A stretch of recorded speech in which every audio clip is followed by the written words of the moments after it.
नमस्कार, मेरा नाम ब्रजेश राजपूत है और आपका स्वागत करता हूं गेस्ट इन न्यूज़रूम के नए अंक में। और हमारे साथ आज जो न्यूज़रूम की जो अतिथि हैं, गेस्ट हैं, मेहमान हैं, बहुत खास हैं। वो है मध्य प्रदेश सरकार की लोक स्वास्थ्य यांत्रिकी मंत्री संपतिया उइके जी। मैडम, आपका बहुत बहुत स्वागत है विस्तार न्यूज़ के इस न्यूज़रूम में। और हम लोग कोशिश करते हैं कि जो हमारे जनप्रतिनिधि हैं जो वो देखें कि हम पत्रकार लोग या हमारा न्यूज़ कैसे काम करता है। आप इसके पहले किसी न्यूज़रूम में गई हैं? नहीं, मैं तो अभी आ ही रही हूँ यहाँ पे। और आज यहाँ पे विस्तार में आप लोगों ने बुलाया, उसके लिए धन्यवाद। जी। तो हम लोग आपको ये बताने की कोशिश करते हैं कैसे हम लोग न्यूज़ बनाते हैं। जो आप न्यूज़ देखती हैं उसके लिए इतने सारे लोग यहाँ काम करते रहते हैं और हम सब लोग। सबसे पहले तो आपके ऑफिस बहुत अच्छा है, अच्छा, मैं देख पा रही हूँ। क्या अच्छा लगा आपको, बताइए। यहाँ पे जिस तरीके से अलग अलग सेटअप है यहाँ कंप्यूटर में, यहाँ मैं देख पा रही हूँ। मुझे सबसे अच्छा ये लगा कि यहाँ पे लड़के भी हैं और लड़कियाँ भी हैं। हाँ, ये सब बड़ी, ये सबसे अच्छा लगा मुझे कि यहाँ बेटियाँ भी इतनी अच्छे से सेवाएं दे रही हैं। तो क्या कहोगी इनको? जानती हो, तारीफ कर रही है तुम्हारी कि तुम सब लोग बहुत मेहनत से काम करेंगे। क्या कहोगी इनसे? बस मैम, ऐसे ही काम करते रहेंगे हम लोग आगे भी। जी, बहुत बढ़िया, बहुत बढ़िया। तो ये जैसे हमारे एडिटिंग होती है, ये विजुअल्स होते हैं, उसको हम लोग काटते हैं, दिन भर काम चलता रहता है और हम लोग न्यूज़ की बड़ी भागा दौड़ी मारामारी लगी रहती है। मगर मैं आपको इंट्रोड्यूस करवाना चाहूँगा कि आप जो जन सेवा में हैं, आपका लंबा करियर रहा है। आपने सरपंच के पद से लेकर कैबिनेट मिनिस्टर तक का सफ़र तय किया है। तो कभी सोचा था आप यहाँ तक पहुँचेंगे जब आपने राजनीति शुरू की थी? तो नहीं, मैंने कभी नहीं सोचा था, ना मेरे परिवार के लोग सोचे थे कि मैं इस जगह पे पहुंचूंगी, और ना मेरे समाज के लोग सोचे थे कि भारतीय जनता पार्टी इस स्थान पे हमारी बेटी को लाएंगे। पर यह भारतीय जनता पार्टी का कमाल है कि आज इस क्षेत्र में आने का अवसर मिला, और इसका पूरा श्रेय जाता है भारतीय जनता पार्टी के हमारे वरिष्ठ जनों को, हमारे देश के यशस्वी प्रधानमंत्री जी को, माननीय मुख्यमंत्री जी को। चूँकि मैंने कभी कल्पना भी नहीं किया था कि मैं यहाँ पे आऊँ। मैं तो एक सरस्वती शिशु मंदिर में आचार्य के रूप में मैं अपने बच्चों को वहाँ पे पढ़ा रही थी। क्योंकि जनजातीय क्षेत्र में शिक्षा की स्तर और शिक्षा की इतनी सुविधा नहीं थी। मैं खुद भी जब पढ़ रही थी तो उस समय में स्कूल नहीं हुआ करते थे। मैं 8 किलोमीटर धुतका जाती थी, भैया बहन हम लोग साथ में पढ़ने। फिर जब 8वीं तक वहाँ पढ़ी, पहली से लेकर के 8वीं तक, और फिर जंगल भी बीच में थी, रोड भी नहीं थे। और फिर 8वीं पढ़ने के बाद फिर मैं जब 9वीं से बमनी गई, तो बमनी में 13 किलोमीटर, उस समय में हम लोगों ने 2 बहन, एक मैं और रसिया, हम लोग ज्ञानवती, रामवती, रमोला, ये प्रेमिला, हम लोग सब लोग वहाँ से हम लोग स्कूल जाते थे। 9वीं से हम लोग बमनी बंजर 13 किलोमीटर हुआ करते थे, साइकिल से जाते थे। एक साइकिल में 2-2 बहन, और कभी पैदल भी जाते थे। बीच में बंजर नदी थी, तो ऐसा कुछ हुआ कि बरसात के समय में बंजर नदी में हम लोग बह भी गए। अच्छा, कब बहे आप लोग? ये जब हम लोग 9th में पढ़ रहे थे उस समय में। और उस समय में जब हम लोग बह गए तो घर में जब गए, लेट गए, तो फिर वहाँ पे हम लोगों को मार भी पिटी। घर के लोगों ने कहा कि लेट कैसे आए आप लोग? तो आप लोगों ने बताया नहीं कि हम तो वहाँ बह गए, डूबते डूबते बचे? फिर हम लोगों ने बताया कि भाई ऐसी स्थिति थी। तो वो हम लोगों के जीवन का एक बहुत ही घटना थी और संघर्ष वाला जो वो स्थिति थी। उसी समय में जब हम लोगों के घर पे, जब सवेरे हम लोग एक दूसरे से बात किए, स्कूल जाने लगे, तो तुम्हारे घर पे क्या बोले, तो कुछ हमारे 5 बहनें थे, तो उनमें से हम लोगों ने एक दूसरे में चर्चा किए, तो उन्होंने बताया कि मेरे को तो आज बहुत मार पिटी। एक ने कहा हमारे बाल पकड़ के खींचे हमारी मम्मी ने कि लेट कैसे पहुँचे। तो ये सारी परिस्थितियों को जब हम लोगों ने झेला, फिर उसी दिन हमने संकल्प किया था कि या तो बड़े अधिकारी बनूंगी या फिर राजनेता बनूंगी। क्या बात है। और आपको बताते हुए मुझे हर्ष हो रहा है कि हमारी सरकार में यशस्वी मुख्यमंत्री जी को जब मैंने आप बीती बात बताई, तो सबसे पहले वो ब्रिज को बनाने के लिए माननीय मुख्यमंत्री जी ने पैसे दिए। उस समय में तत्कालीन मुख्यमंत्री शिवराज सिंह चौहान थे, तो वो ब्रिज भी बन गया। आज वहाँ से आने जाने के लिए लोग आज उसी से फर्राटे गाड़ी से आ रहे हैं, जा रहे हैं। ये भाजपा है। बहुत सुंदर। ये माने बहुत यादगार चीज़ थी कि जिस नदी से आप लोग वहाँ, जहाँ पुल नहीं था, वहाँ से बही, और फिर आपने वहाँ पे पुल बनवाया राजनेता बन के। जी। तो क्या आपको लगता है बचपन में जो संघर्ष होते हैं ये आदमी को मजबूत करते हैं? हाँ, ये जो बचपन के जो संघर्ष रहते हैं, तो वो वाकई में आदमी को मजबूत करते हैं, और जो उनका एम रहता है उस पर एक बड़ी मजबूती के साथ उसको करने में एक शक्ति मिलती है। मगर हम यही देखते हैं कि एक तो महिला, ऊपर से फिर आदिवासी इलाके से, तो एक तो महिलाओं का संघर्ष ऐसे ही ज़्यादा होता पुरुषों के मुकाबले, फिर एक आदिवासी इलाके से किसी महिला को निकल के यहाँ तक आना। संघर्ष तो मेरे जीवन में बहुत आई, क्योंकि मेरे जब मैं 8वीं के बाद मेरे माता पिता चले गए। जी। फिर जब मेरी ससुराल हुई 90 में, तो मेरी ससुराल टिकरवाड़ा में। तो जब मैं ससुराल में आई तो मेरे जिस तरीक़ा से हमारे जो पति थे वो दोनों भाई थे और एक छोटे से किसान थे, किसान के बेटे थे। और शादी के बाद 2013 में मेरे पति की डेथ हो गई। जी जी। मेरे 3 बेटी एक बेटा है। और मेरी जो बहन थी, हम लोग मात्र 2 बहन थे, तो बहन भी चली गई। ओहो। और हमारे जेठ जी थे वो भी शांत हो गए। तो कुल मिलाकर के मैं अकेले महसूस करती थी, पर भारतीय जनता पार्टी में सक्रियता से जब काम की तो एक बड़ा परिवार हमको मिला, भारतीय जनता पार्टी। और भारतीय जनता पार्टी ने ऐसा कहीं महसूस नहीं होने दिया मेरे को कि मैं अकेली हूँ। देखिए, हमने आपके लिए कितनी सारी फ़ोटो सजा के रखी हुई हैं। जी जी जी जी, थैंक यू। कौन सी फ़ोटो आपको सबसे अच्छी लगी, इसे बताइए। ये फ़ोटो चूँकि ये तो सब अभी के हैं, ये वाली वो राज्यसभा में थी तब की फ़ोटो है वो। अच्छा।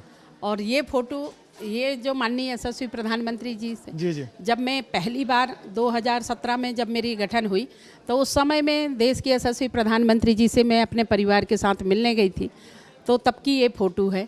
और ये भी राज्यसभा की फ़ोटो है। ये हम लोग ने आपको इसी फ़ोटो में देखा है अक्सर। जी जी जी। हाँ। पर अभी जब मैं ये जो बाल मेरे नहीं हैं ये, तो ये राज्यसभा के बाद जी, जब मैं जैसे ही मुझे टिकट दी गई भारतीय जनता पार्टी के विधानसभा के, तो उस समय में उसी समय में मेरे को एक सिस्ट हुआ था यहाँ पे चेस्ट में। जी जी। तो मैं डर करके जा करके और कीमो कराई। अच्छा। तो कि कहीं कैंसर का रूप तो ना ले ले। जी। तो उस समय में मेरे बाल झड़े थे और मैं फिर थोड़े थोड़े बाल झड़ रहे थे, तो मैं गई वहाँ मंदिर में और पूरे बाल दे के आ गई थी। अच्छा। तो उस समय के ये बाल हैं। अच्छा। और वो बड़े मेरे संघर्ष के जीवन रहे।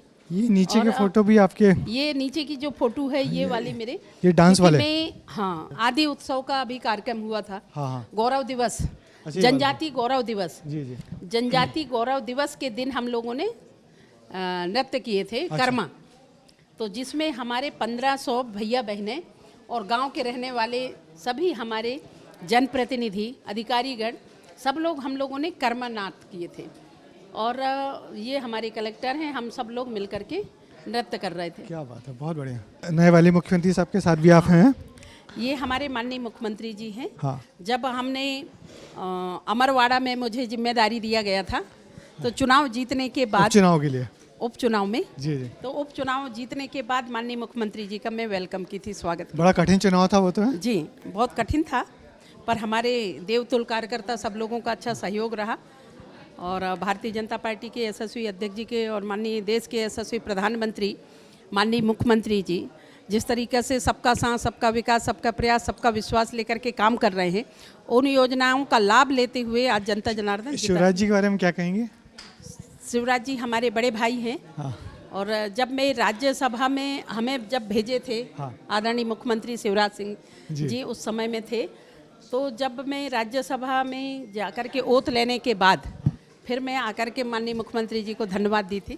उस समय की ये फोटो। आप सरपंच रहीं, जिला पंचायत की 3 बार अध्यक्ष रहीं, और जिस तरीके से आपको पद जो राज्यसभा होता है, बड़ा हाउस होता, अपर हाउस होता, उसके लिए चुन लिया गया, तो कैसा लगा आपको? एक कार्यकर्ता भाव लेकर के पहले भी काम करती थी और आज भी मैं कार्यकर्ता भाव लेकर के काम कर रही हूँ। मैं जब सरपंच रही तो उस समय में मैंने गांव में साक्षरता को लेकर के काम की थी कि मेरे गांव के हर व्यक्ति साक्षर हों, चाहे महिला हों, पुरुष हों, बुजुर्ग हों, जो भी हों। तो उस समय में मैं 99 में जब सरपंच बनी थी, और जब सरपंच बन करके एक अभियान के रूप में मैंने इसको एक में साक्षरता बनाने के लिए हर महिला शिक्षित हों, अपने सिग्नेचर करें, दस्तखत करें, उसको लेकर के काम की। और दूसरे में मैंने अपने स्व सहायता समूह की बहनों की गठन की, सेल्फ हेल्प ग्रुप के लिए। तो इन दोनों को लेकर के माननीय हमारे राष्ट्रपति थे जेपी अब्दुल कलाम जी, उन्होंने 2002 में मुझे अवार्ड दिया था, सम्मानित किया था। और इसके बाद फिर 2003-04 में मैं फिर लगातार जिला पंचायत अध्यक्ष कंटिन्यू 3 बार फिर जिला पंचायत अध्यक्ष रही। विशेष करके मेरे इंटरेस्ट रही कि हमारी जनजाति समाज की संस्कृति, बोली, भाषा, और उसको लेकर के माननीय जब मैं राज्यसभा में गई तो राज्यसभा में हमारी गोड़ी संस्कृति और गोड़ी भाषा बोलने के लिए मैंने निवेदन किया क्या बात। कि हर व्यक्ति के, हर समाज के, हर जाति के अपनी क्षेत्रीय बोली रहती है, भाषा बोली। तो हम लोगों की जनजाति समाज के भी एक बोली है, और गौंड भाषा ट्राइब है। तो सबसे पुरानी तो वो ट्राइब होती है। वो गौड़ भाषा तो सबसे पुरानी सबसे भाषा पुरानी है, भाषा, जी, जी। बहुत पुरानी भाषा है। और यदि मैं देश के अंदर बताऊं कि देश के अंदर यदि हमारे 12 करोड़ से ज़्यादा जनजाति लोग हैं, तो उस पे अधिकांश 50% 60% लोग इस भाषा को बोलते हैं। उस पे हमारे बहुत से ऐसे राज्य हैं, उन राज्यों में भी चाहे छत्तीसगढ़ हो, उड़ीसा हो, वहाँ गौड़ी झारखंड बोली हो, जाती है। वो गोड़ी में बोली जाती है। ये आप जब से आई हैं हमारे ये प्रोड्यूसर बहुत उत्साह, सोनिया नाम है इनका, बात करेंगे आप। नमस्ते मैम, मेरा नाम नमस्ते। सोनिया है। आप जैसे शिक्षा की बात कर रही थी तो मैंने आपके बारे में पढ़ा है कि आप 10th क्लास में जब आप स्कूल जाती थी तो 14-15 किलोमीटर साइकिल से जाती थी, और मैंने किस्सा पढ़ा है कि आप नदी में बह गई थी। क्या वो सच है? सच है।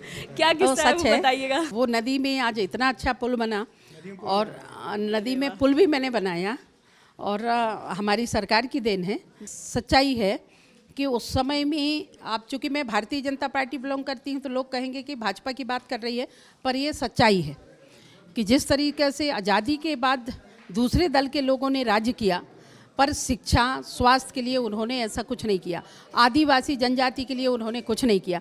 पर भारतीय जनता पार्टी एक ऐसी पार्टी है कि आज देश की यशस्वी प्रधानमंत्री जी ने आदिवासी महिला को आज सबसे सर्वोच्च शिखर पे आज महामहिम राष्ट्रपति बना करके जनजाति समाज के भाई बहनों को आज सम्मान दिया, गौरव मैं दिया। चाहूंगी आप वो किस्सा अगर हमारे साथ साझा कर पाती कि क्या हुआ था उस समय पे जब आप नदी में बह गई थी। तो उस समय में जब हम लोगों ने नदी के किनारे किनारे वो छोटे छोटे पेड़ थे और बेशरम के पेड़ थे, तो उनको पकड़ करके हम लोगों ने काफ़ी, कम से कम जिस घाट से हम लोग चलते थे नाव से, तो एकदम से तूफान आई, तो वो छोटी सी डोंगी थी, उस पे हम लोगों ने पलट गए। और पलटे तो हम लोग बस वो अपने ड्रेस में थे, आसमानी कुर्ता, सफ़ेद सलवार, सफ़ेद दुपट्टा। तो नीचे जा कर के हम लोगों ने फिर एक दूसरे में बचाओ बचाओ करके, और लगभग ये हमारे 6 बजे के आसपास थी। आपके साथ बरसात और भी के आपके समय में। साथी थे? हाँ, साथी थी जी। बहनें, उन लोग सब लोग 5 बहनें बैठी थी हम लोग।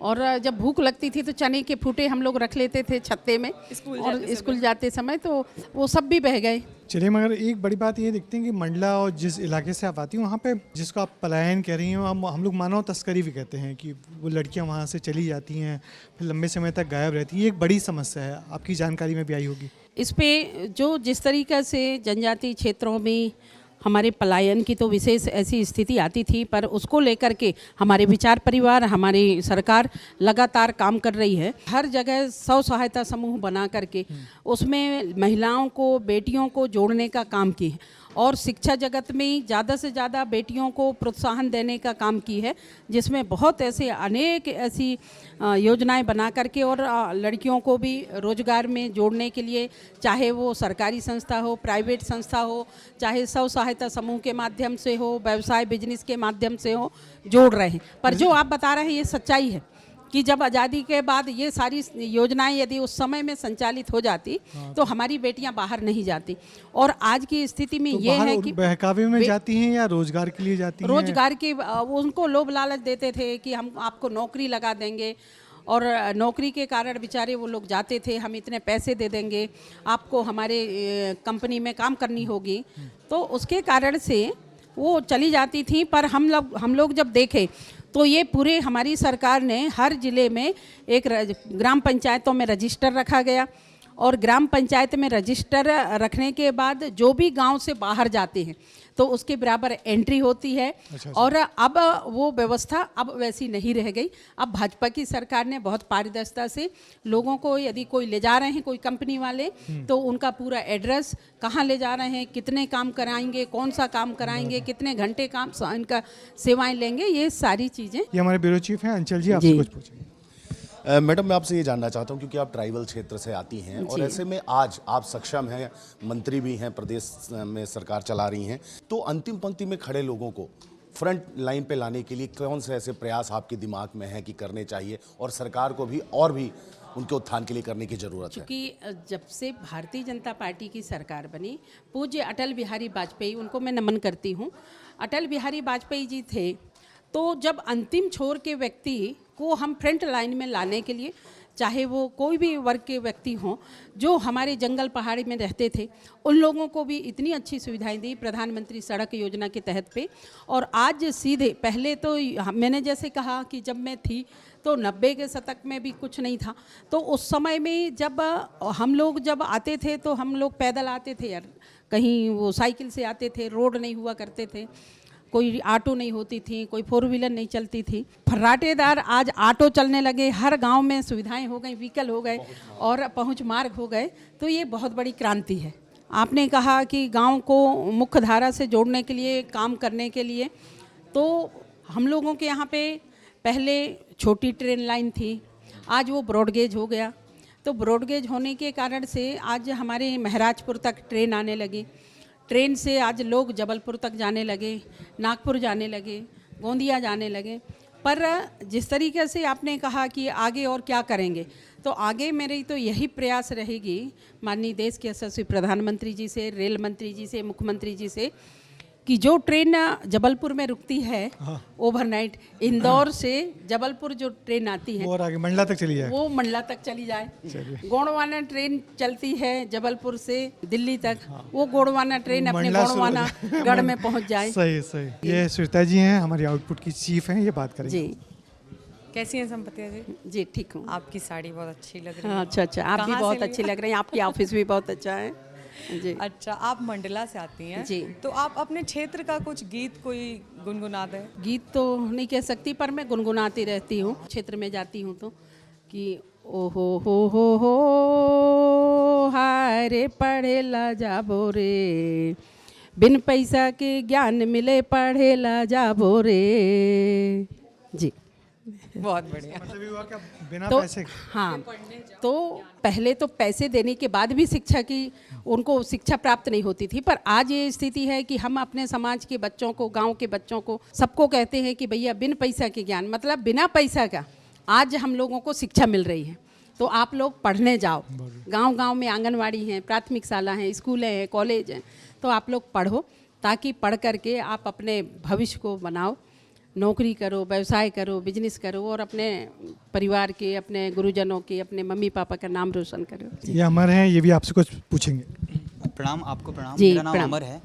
आप 1999 में पहली बार सरपंच बनी थी, जी। मैं तब पैदा हुआ था। जी इसके बाद सरपंच से आपने संसद तक का सफ़र तय किया, आप राज्यसभा में सांसद रहीं। जब आपकी शादी हुई थी, आपके पति पटवारी के पद पर थे, लेकिन उनको नियुक्ति नहीं मिली थी, तो आपको ईंट भट्टों में भी काम करना जी। पड़ा।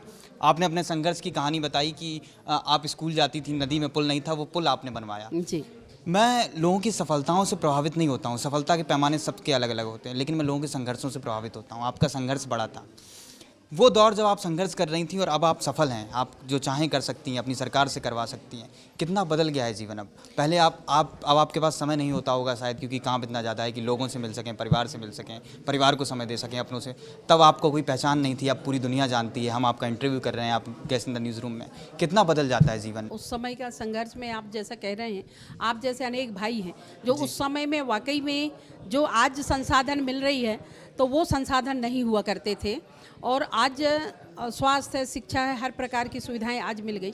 जैसे आपने कहा कि मैं 90 में, उस समय में सरस्वती शिशु मंदिर के आचार्य के रूप में काम करती थी, मात्र 500 रुपया मिलती थी, पर फिर भी मेरे मन में था कि मेरे गांव के बच्चों को मैं शिक्षा दूं, मेरे गांव के बच्चे शिक्षित हों और पढ़ लिख करके नौकरी करें। क्योंकि ज़मीन तो उतना ही है, ज़मीन को तो बढ़ाया नहीं जा सकता, पर यदि शिक्षा के क्षेत्र में यदि ये आगे बढ़ेंगे तो नौकरी करेंगे और अपने जीवन को संवारेंगे।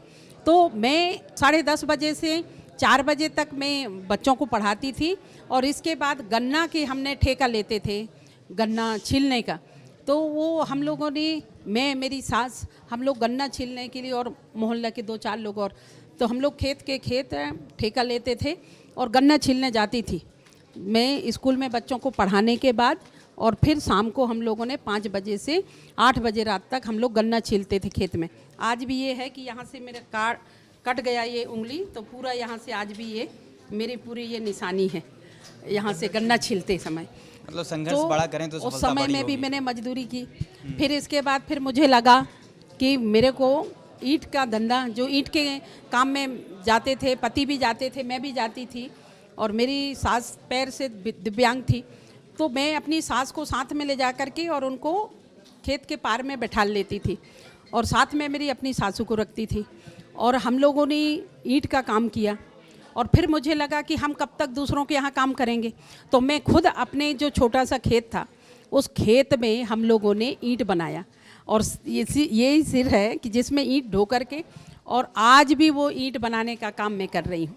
आज भी वो काम जारी है, गांव में ईंट बनाती हूँ। और जब खेती के समय आया तो उसमें हम लोग खेती उगाते हैं, धान उगाएंगे, गेहूँ उगाते हैं, तो वो काम आज भी जारी है। तो यकीन मानिए हमारे यहाँ पास अभी तक जितने गेस्ट आए उनमें सबसे संघर्ष वाली यदि कहानी किसी मेहमान की, गेस्ट की है तो आपकी है।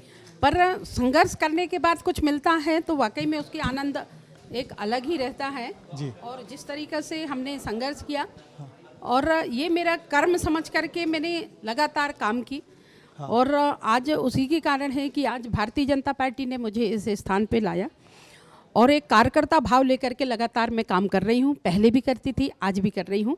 और पद एक अलग बात है, पर जो मैं कार्यकर्ता भाव लेकर के काम करने में जो आनंद आती है वो मैं महसूस कर रही हूँ। संपत्ति जी, हमारा स्टूडियो है, आप देखिए यहाँ हम लोग बैठ के न्यूज़ पढ़ते हैं और आज आपसे निवेदन करेंगे कि आप भी यहाँ बैठें और आपसे हम थोड़ा न्यूज़ पढ़वाएंगे, अपने बारे में बात करवाएंगे। तो विस्तार न्यूज़ के स्टूडियो में पहुंची हैं हमारी मेहमान संपत्ति उइके जी, जो मध्य प्रदेश सरकार की कैबिनेट मंत्री हैं। संपत्ति जी, कैसा लग रहा है आपको यहाँ बैठ के? हम लोग कैसे न्यूज़ पढ़ते हैं, देखिए। बहुत अच्छा। तो मैं आपसे गुजारिश करूँगा कि वो जो जिस अंदाज में लोग न्यूज़ पढ़ते हैं, तो ज़रा यदि आप सामने देख के बोलें। जी, मैं संपत्ति उइके, सभी को नमस्कार। आप देख रहे हैं विस्तार न्यूज। मैं इस समय मध्य प्रदेश सरकार में कैबिनेट मंत्री के रूप में अपनी सेवाएं दे रही हूं। मेरे और मेरी सरकार द्वारा किए जा रहे जनहितैषी के कामों के लिए आप विस्तार न्यूज देखते रहिए। विस्तार न्यूज मध्य प्रदेश और छत्तीसगढ़ का तेज़ी से उभरता चैनल है। आज मैं विस्तार न्यूज के गेस्ट इन न्यूज रूम कार्यालय का हिस्सा बन रही हूँ। बहुत शुक्रिया, आपने बहुत अच्छे से पढ़ दिया सब कुछ और मुझे लगा हमको तो चश्मे की जरूरत पड़ती है, आपको नहीं पड़ी? नहीं। क्या बात है। तो मंत्री जी, हम अपने मित्र हैं विवेक राणा, इनसे ये भी आपसे कुछ सवाल पूछना चाहेंगे। विवेक, पूछो, क्या पूछना चाह रहे हो? जी मैडम, हमेशा मैं आपको कवर करता हूँ और हमेशा देखता हूँ कि कभी आप मंडला दौरे में हैं, कभी अलीराजपुर, कभी फिर आपने सिंगरौली। तो क्या राज है आपकी एनर्जी का जो आप लगातार दौरे पर दौरे करती हैं? नहीं, हम तो ऐसा है कि एक जनजाति समाज से हूँ और जिस तरीके से मोटे अनाज का देश के यशस्वी प्रधानमंत्री बार बार बात करते हैं, तो हम कोदो कुटकी खाते हैं। कोदो कुटकी और मक्का का पेज और भाजियाँ, तो ये लगातार मैं खाती हूँ, अपने डाइट चार्ट में भी मैं लेती हूँ। और जैसे आपने कहा अभी विवेक जी ने कि आप लगातार दौरे पे रहते हैं, तो ये हमारी आदतन बन गई। और जिस तरीक़े से मुझे पार्टी ने अलीराजपुर के प्रभारी मंत्री बनाए, तो यहाँ से 900 किलोमीटर हम जाएं, फिर हमारे सिंगरौली के प्रभारी मंत्री, वो दूसरा छोर है, तो वो तो फिर भी अच्छा है। वहाँ पे जाकर के हमने देखा तो मुझे अलग ही अच्छा लगा। वहाँ भील भिलाला, वो वाला बेल्ट है, वहाँ पे भील भिलाला भारिया ये लोग रहते हैं। पर मेरा महाकौशल है जहाँ पे मैंने जीवन यापन की, तो वो हमारा गोड़ जनजाति क्षेत्र है जहाँ रानी दुर्गावती के एक गढ़ थी, तो ये वाला बेल्ट अलग है। तो वहाँ जाने के बाद मुझे समझ में आया कि भील भिलाला की परिवेश और वहाँ की बोली भाषा, वहाँ की संस्कृति को देखने का मौका मिला। जैसे भगोरिया नृत्य होती है वहाँ पे फरवरी में, जो विश्व प्रसिद्ध है। आपके यहाँ कर्मा नृत्य होता है और हम लोगों के इधर कर्मा नृत्य होती है। तो ऐसा अलग अलग है। जैसे सिंगरौली में है तो सिंगरौली भी अलग है। किन चीज़ों का आपको शौक है? घूमने का, फिल्में देखने का, पढ़ने का? मेरे को अपनी संस्कृति में जो कर्मा, ददरिया, रीना, सैला, इन चीज़ों का ज़्यादा है और लोगों की सेवा करने का, और ख़ासकर हमारी जो गरीब जनजाति बहनें हैं और बेटियां हैं, उन लोगों को मुख्य धारा से जोड़ने का। पॉलिटिक्स में महिला नेता हैं आप, तो पॉलिटिक्स में किस महिला नेता ने आपको बड़ा इंस्पायर किया है? किससे आप प्रभावित रही हैं? पंचायत में जिला पंचायत अध्यक्ष थी, तो उस समय से ही मैं सुषमा स्वराज जी और सुमित्रा महाजन जी और माया सिंह जी, इन लोगों से बड़ी प्रभावित हुई। उमा दीदी, जब भी इन लोगों से मिलने जाती थी तो उनसे जब मैं बात करती थी तो उनको लगता था कि ये बड़े इंटरेस्ट से ये सब बातें कर रही हो आप, क्यों आपको नेता बनना है आगे? तो उन लोगों ने मुझे बहुत कोऑपरेट किया, सपोर्ट किया जी जी। और बहुत सहयोग किया। महिलाओं में यदि देखूं तो आपकी राजनीति में एंट्री कैसे हुई? हमारे यहाँ पे मालगुजारी गांव थी, वहाँ पे गीता पांडे, जी वहाँ पे मालकन थी। तो उन्होंने कहा कि मैं देख रही हूँ कि यहाँ पे इतने सालों से सरपंच बने पर जो लगन से काम करना चाहिए वो इस गांव के काम नहीं कर पा रहे हैं। तो एक बार उन्होंने हमें बुलाया, पतिदेव को और हमारे ससुर साहब को, और हम लोगों के यहाँ परिवार में जो मालकन के जो खेत होते थे जो उनमें काम करते उनमें काम करते थे ससुर साहब। जी। तो उन्होंने कहा कि रामा भैया, आपके यहाँ बहू को यदि हम इस बार चुनाव लड़वाएं गांव से तो कैसा रहेगा? तो हमारे यहाँ पे ससुर साहब बोले कि एक तरफ मालकन की बात, क्योंकि गांव की मालकन थी वो, तो हाँ। उसकी बात कोई टालते नहीं थे। वहाँ पे जब बात हुई, मालकन ने बात रखी कि मेरे ऐसी प्रस्तावना है कि इस बार भली ही समान सीट है पर इस बार मैं सोच रही हूँ कि आपके यहाँ बहू को लड़वाने के लिए। हमारे यहाँ ससुर साहब धीरे से बोले, मालकन जी कह रही हैं कि आपको पंचायत चुनाव लड़ना है। तो मैं एकदम डर गई और मैंने हाथ जोड़ के कही कि बाबूजी आप जैसा आदेश करेंगे, पर मेरा मन नहीं है राजनीति में। मैंने कहा मैं मालकन से मना लूँगी, बुआ के पैर पकड़ लूँगी कि बुआ मैं नहीं, किसी और को लड़वा दो, मैं नहीं लड़ूँगी। तो फिर ये कहा गया कि नहीं, मालकन की बात को नहीं टाल सकते हम, आज उन्हीं के खा रहे हैं। हाँ। उनकी खेती हम कर रहे हैं, बनी मजदूरी उनके यहाँ कर रहे हैं, तो बोले आपको करना ही पड़ेगा करके। तो फिर मैं मानी ऐसे ही नहीं इतनी आसान से। फिर मैं गांव वालों को सबको बैठा ली बुआ के सामने और फिर उनको बोली मालकन के सामने कि भाई मेरे को यदि आप खड़े कर रहे हो हाँ। तो फिर मैं चुनाव तो नहीं लड़ूंगी, सब मिल कर के यदि आप लोगों के सहयोग मिले तो मैं काम कर पाऊंगी। तो फिर सब लोगों ने सर्वसम्मति से आपको चुनाव, माने पहला चुनाव सरपंच का निर्विरोध जीते। हाँ, जिला पंचायत में भी निर्विरोध रही, राज्यसभा में भी निर्विरोध रही। अब आकर के आप लोगों के बीच में आज नहीं, बैठी चलिए हूँ। बहुत अच्छा जी, लगा आपसे thank बात you। करके संपतिया जी, और आपने हमारा अनुरोध स्वीकार किया आने का। जी धन्यवाद, आप लोगों ने मुझे बुलाया और आपके ऑफिस देख करके मुझे बहुत अच्छा लगा। मैं पहली बार आई आपके स्टूडियो जी। पर, यहाँ पे जिस तरीके से आपके पूरे वर्कर यहाँ पे काम कर रहे हैं, सभी लोग हैं, आपके चीफ हैं, तो मुझे मिल करके भी बहुत खुशी हुई। और सबसे अच्छी बात है कि जैसे देश के यशस्वी प्रधानमंत्री जी की मंशा है कि हर ऑफिस में महिलाएं भी रहें, लड़कियां रहें, तो यहाँ मैं देख पा रही होंगी आपके ऑफिस में सभी लोग हैं। नहीं, चलिए अच्छा लगा। बहुत सारी हमारे जो कलीग हैं, महिला साथी में हो, सब बहुत जी। हम लोग के साथ कंधे से कंधा मिला के काम कर रही हैं, सब बहुत मेहनती हैं और आप आई, आपका बहुत बहुत शुक्रिया। जी, धन्यवाद। तो ये थी हमारे मेहमान संपतिया उइके जी। अगली दफ़ा फिर किसी नए मेहमान से आपकी मुलाकात करवाई जाएगी, तब तक के लिए मुझे दीजिए इजाज़त। नमस्कार।